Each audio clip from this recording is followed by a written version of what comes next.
Hi, this is a personal story I want to share with you guys. This is me, and we just finished day 23 at in the 30-day prayer for America, and we just talked about the spiritual warfare and standing on your prophecies. One of the things that I experienced is that in 2006 I had this amazing dream. I saw this huge institute, a huge building, and I saw that uh, it had a lot of facilities. It had a hotel, it had a retreat center, it was like a Renaissance institute, and it had like a huge hall that gathered a lot of people. And um, it was also a Renaissance institute that came up with new ways of doing stuff, new policies, new technologies, new inventions in all different areas of life. And it was a Discipleship of Nations Institute. And this was before I had heard the teaching of Lance Wallnau on the Seven Mountain Mandate. So I just wrote down this stream in my journal, 26th of November 2006. Then in 2010, I went to Morningstar, the Church of Rick Joyner, and Larry Randolph, a great prophet, was there, and he took me out in the audience, and he pointed at me and he said, your middle name is James, and my middle name is Jacob. But I understood I was talking to me because James is the equivalent of Jacob in the English language. And I just knew that he talked to me, and he said, "You have struggled with God, and you have overcome. You've struggled with people, you know, overcome." And he said a few other things that really like ministered to my soul. And then he said, in 20 years from now, society will change in the way that it functions through the things that God is going to put down in your spirit. So that was probably the best birthday gift ever. What a great promise. And then 2012, I go back to Morningstar and I meet this prophetic guy, and he sees me at a meeting, and he says, "Last night I was taken up to heaven," and he didn't know anything about me. I met him the day before, so he knew my name, but that's all. So he said, like, I was taken up to heaven, and God had all these angels that had never been to earth before. And this one angel was given to you, Hans Jakob. And this angel had a satchel, or like this blueprint in his pocket, or his like linen cloth or something like that. I don't know what he was wearing, but he had a blueprint, and he rolled out that blueprint, and what was on that blueprint was the exact drawing that I had written in my journal, uh, 26th of November 2006, so 6 years later.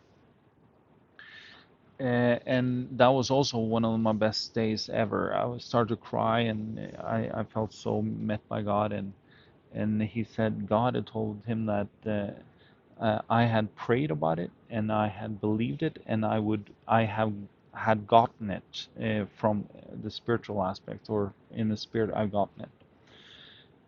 Then at that time, me and my wife had a ministry and quite a big dance school, and it was a kingdom-minded dance school. So we had 650 students, and quite great reputation. A lot of people came. It was a small community, so 650 students was like 5% of the community that I was living in went to our dance school. And and in 2013, I started to share this publicly or at least to some Christian friends. And then in 2014, things started to change, and we went bankrupt.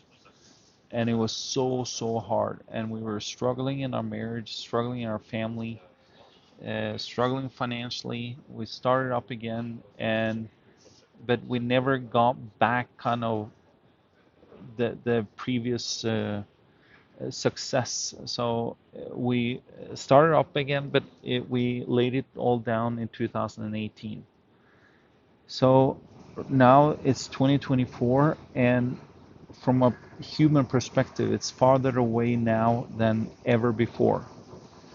And then we have a choice. Do we want to give up that promise and say that, well, no, it was not for me, or do we want to go to plan B and do it on our own, or do we do as it says in 1 Timothy, that remember the prophecies given to you, because by them you will fight a good fight of faith. And I haven't been perfect in this. I've been forgetting the prophecies. I've been not focusing on them that much because they hurt so much, because the promise is like you were you were promised the promised land and you end up in the desert, and it's so hard.